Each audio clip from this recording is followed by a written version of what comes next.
Now, it's pretty common for a product to come into our studio that is so spectacularly pointless that we can't imagine why anyone would buy it. But what's far less common is for one of those seemingly pointless products to be such an incredible piece of engineering that I simply cannot help but make a video about it. Well, that's what happened today. This is the Asrock Rack EPC621D4I-2M, a mini ITX motherboard with a CPU socket that's almost the size of the board. That's right, my friends. I today am going to be using this motherboard to build a 28-core computer in a small form factor chassis with a gaming graphics card. Because at this point, it just can't get much dumber, can it?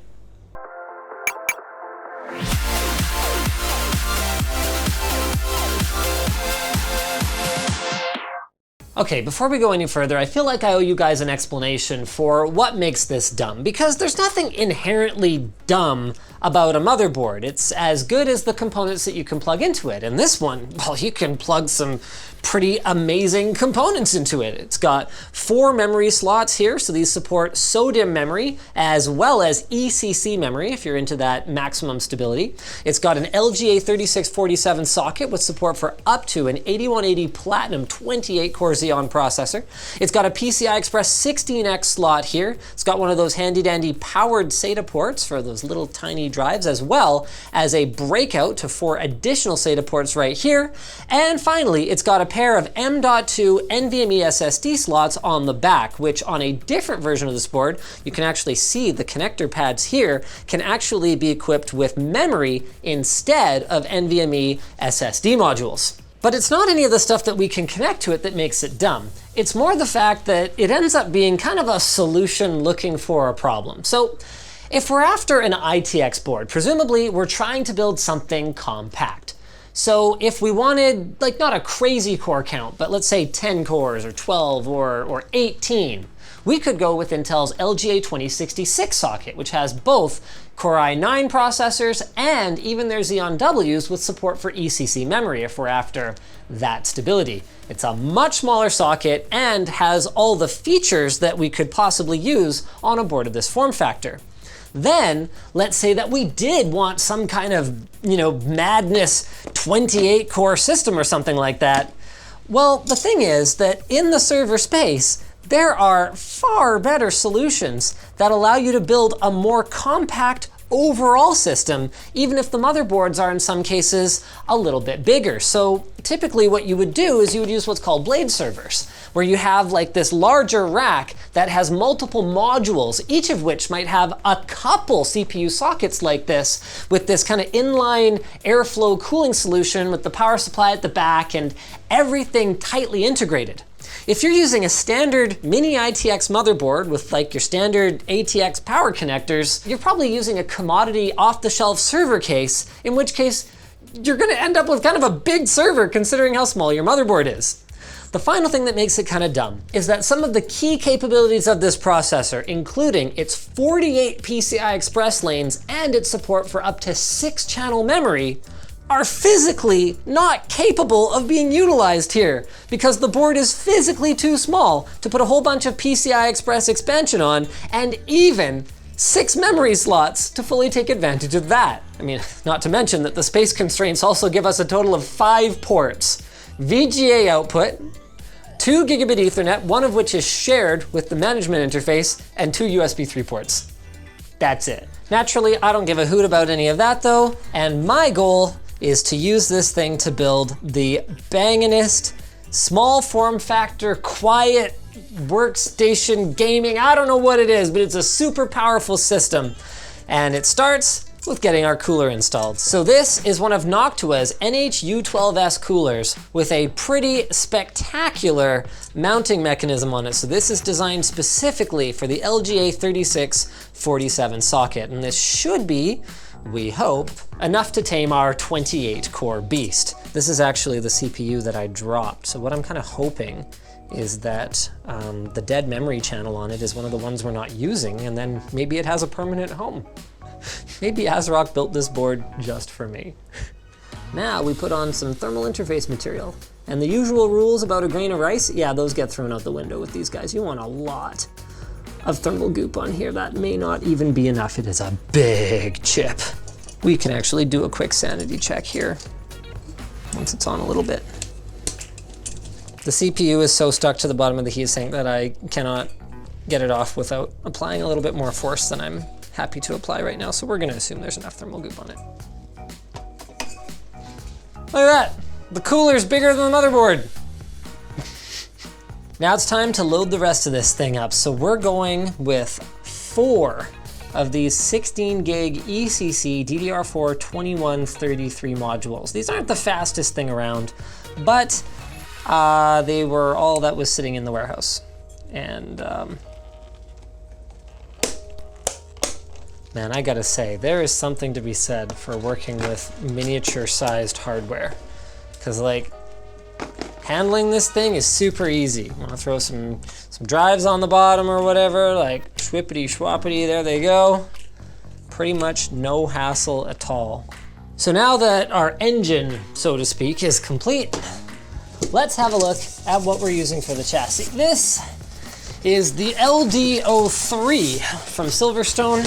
And this is one of those cases where they asked us if we wanted to review it, and we said, no, we don't really review cases anymore, but wow, that looks really cool. I'm sure I can find something to do with it at some point. So it's got these smoked glass, tempered glass panels here. It's got a really unique form factor. Should be great for cooling, especially with that heatsink that we've got on there.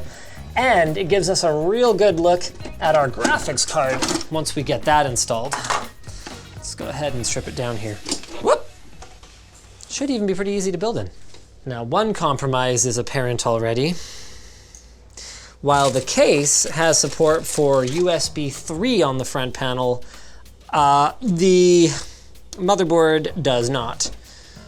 In fact, I don't even know if it has front USB 2. What the jazz?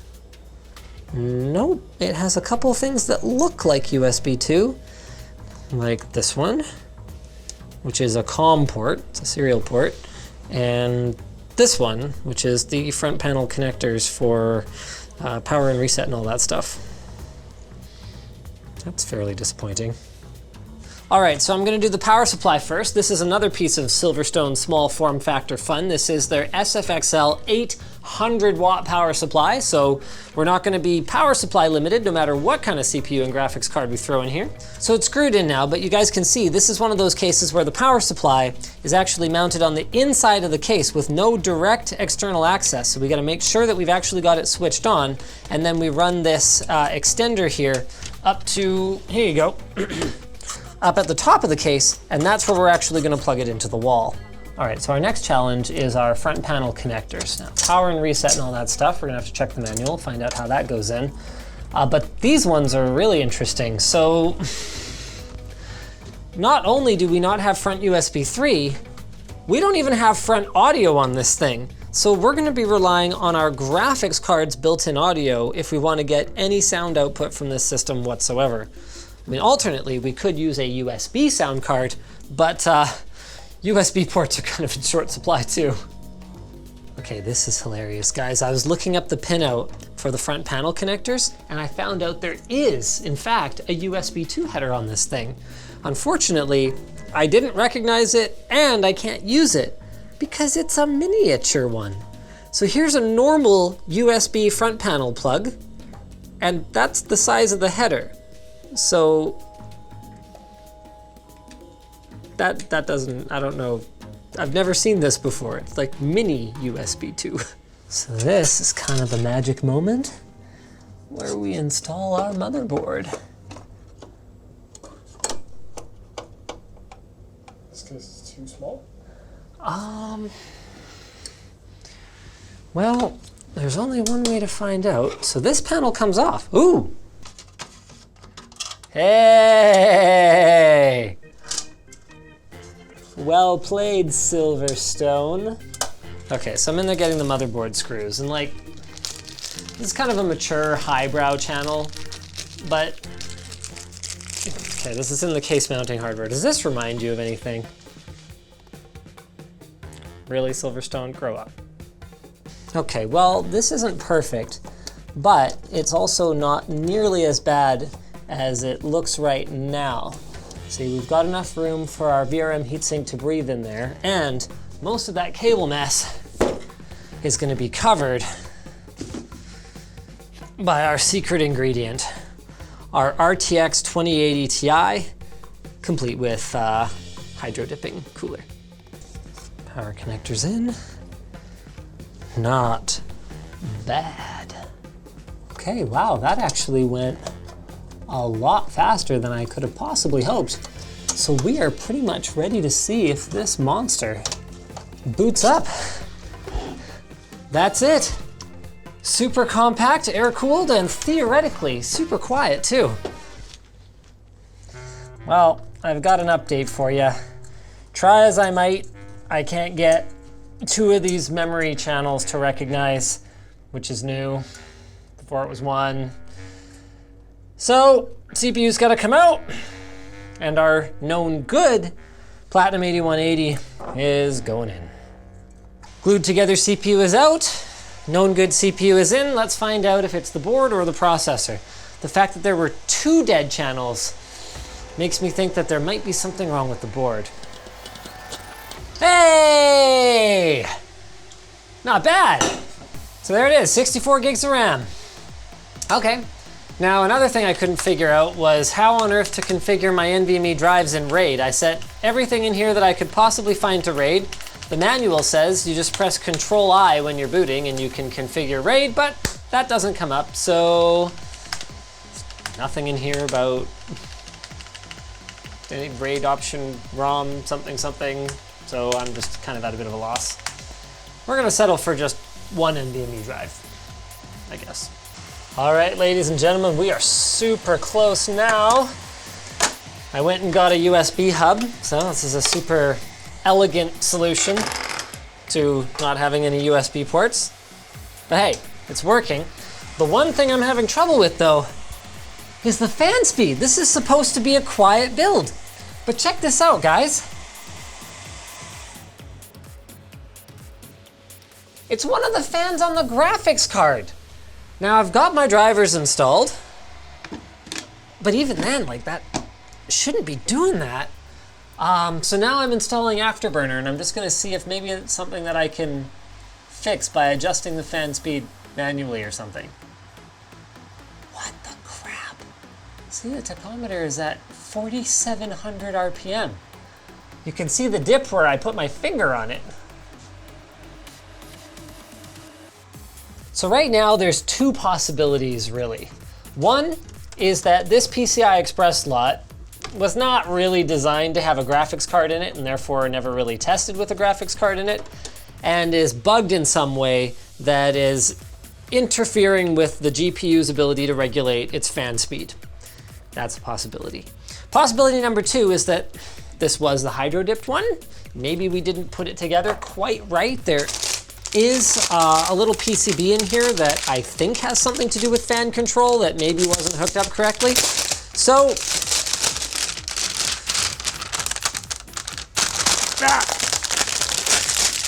I got my hands on another RTX 2080 Ti and we're gonna try this one and hopefully this works. Oh boy. Looks like this needs some fixing. So it's probably something to do with this. Now that is more like what we were expecting. So all 64 gigs of memory are detected here. CPU, LOL, 28 cores, 56 threads. Let's fire up some Cinnamon, shall we? Now first, let's grab a reference score so we know what we're expecting. Score over 9,300, all right. That's what we're expecting. Wish us luck. What are we turboing to right now? Ooh, 3 gigahertz. Wait, 4158, that's it? Ah, he was running 2 of them. So actually that's exactly right. Huh. So in spite of the fact that we're running an ITX motherboard, we were still still able to pull off about what we'd expect on Cinebench. Now the next thing we want to see is if we can maintain those kinds of turbo speeds even under a sustained load. So this is Blender Classroom, and what I want to see is if after a couple of minutes it starts to throttle down. We're sitting at around 55 to 60 degrees across all of our cores here. Not too shabby considering that we've got it pegged at 100% usage and we're just shy of 3 gigahertz on 28 cores. Now people might ask what anyone could possibly need 28 cores for, and that's a fair question, but check this out. This system, with the CPU pegged at 100%, is still responsive enough that you can be just like using your computer and opening other applications, and it just works fine. That's gonna affect our benchmark score, but remember guys, that's not what we're after. I just wanted to see if the turbo was gonna drop. Damn it. Okay, well, you guys missed it, but we finished the entire test and actually did not turbo down at all. So that's pretty darn impressive, actually. I wasn't really expecting that. I mean, this board, it does have the Xeon Platinum 8180 28 core on its supported list, but I don't know, I didn't think Asrock even thought anyone was actually gonna put it on there. All right, so now we've got some Anno 1800 going, and what I get a kick out of here is that the game at peak there was using about 7% of the CPU. It's running really smoothly considering the detail level that I'm running at here. Looking pretty darn good. All right, here we go, quick Alt Tab, 7.4%, woo! That's what happens when you got 56 threads, right? You can only use so many of them in a game. So now I want to see if our system stays quiet when we stress the GPU. It's running real smooth. We're getting about 120, 130 frames per second in Doom. Feels good. Yeah, this is super smooth. I could get used to playing on a $10,000 processor. The glass actually helps to mask a lot of the noise that would otherwise come out toward the user. And most of the ventilation is actually down here, up from the bottom, and then out the top. So when you're sitting where you normally would be, it's really impressive considering there's, you know, real-time ray tracing power in there and 28 CPU cores.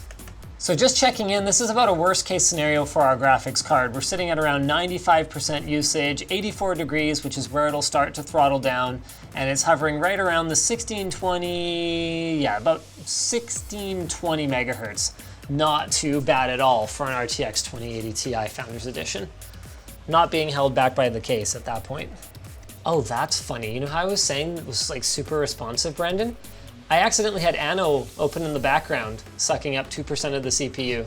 So that's it, guys. This may not be the most conventional system that I've ever built, and this motherboard may be super stupid, but man, is that ever a lot of performance in a very, very small space, and still running reasonably quietly. So shout out to Asrock for building a pretty freaking cool board, and I hope you guys enjoyed our little adventure building with it. The Massdrop X COS Porta-Pro X headphones are based on the original 1984 COS on-ear portable design, but updated to make them more modern and durable. They can be folded up in different configurations for easy storage. They use oxygen-free copper voice coils that provide a wide frequency response, and they feature warm and smooth audio. A single button control lets you skip tracks, make calls, and activate voice commands, and they've got a lifetime warranty from COS along with a noise cancelling mic. So join the drop today at the link in the video description. So thanks for watching, guys. If you disliked this video, hit that button. But if you liked it, hit like it, subscribe, and maybe consider checking out where to buy the stuff we featured in the link in the video description. Also down there is our merch store, which has cool shirts like this one. Oh, and more importantly, this one. This one's really cool. And more importantly than that, underwear. No, I won't show you the underwear today, but they're awesome, trust me. And we also have our community forum link down there. Make sure you check that out too.